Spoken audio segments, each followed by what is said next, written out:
شروع کرتے ہیں اللہ تعالیٰ کے پاک نام سے جو نہایت مہربان اور رحم کرنے والا ہے۔ آج میں آپ کو اس ویڈیو میں جادو کے اثرات اور نظر بد کے خاتمے کا وظیفہ بتاؤں گی۔ کچھ لوگ ایسے ہیں جو جادو کے اثرات کو نہیں مانتے، اس پہ یقین نہیں رکھتے۔ وہ یہ سمجھتے ہیں کہ شاید کوئی جسمانی بیماری ہے۔ وہ ڈاکٹروں کے پاس جاتے ہیں، اپنا مختلف قسم کا علاج کرواتے ہیں لیکن آرام نہیں آتا۔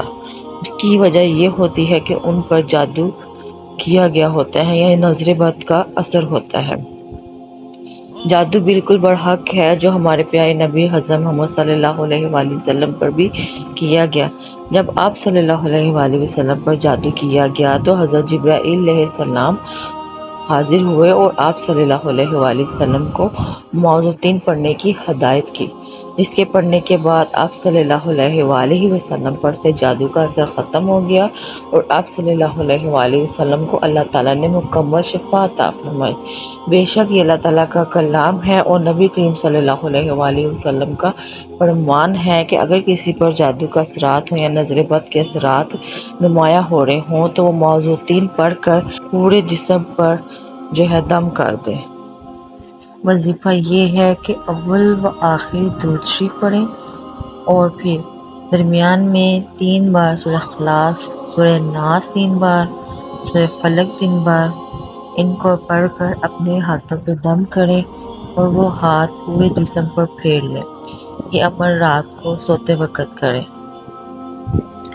اگر آپ محسوس کرتے ہیں کہ آپ کی طبیعت گیری گیری سی ہے یا بلا وجہ کاموں میں رکاوٹیں آ رہی ہیں، نوکری اچانک ختم ہو گیا، کاروبار ختم ہو گیا، مالی حالات ختم ہو گئے ہیں یا لڑکی کا رشتہ چھوٹ گیا یا رشتہ نہیں ہو رہا، یہ سب جادو کے منفی اثرات ہیں۔ ان اثرات سے بچنے کے لیے سورہ اخلاص، سورہ فلق اور سورہ ناس کو 3 بار پڑھیں اور اس کو روزانہ پڑھنے کا معمول بنائیں۔ نبی کریم صلی اللہ علیہ وآلہ وسلم کے ارشاد کے مطابق اگر کوئی شخص صبح و شام 3 بار ان صورتوں کو پڑھ لیا کرے تو وہ ہر طرح کے ممکنہ جادو اور دشمنوں کی شرارتوں سے محفوظ رہے گا اور اسے مصیبتوں سے نجات ملے گی۔ اس عمل کو کرنے سے اللہ تعالیٰ بندے پر سے تمام منفی اثرات ختم کر دے گا اور حالات میں بہتری آئے گی انشاءاللہ۔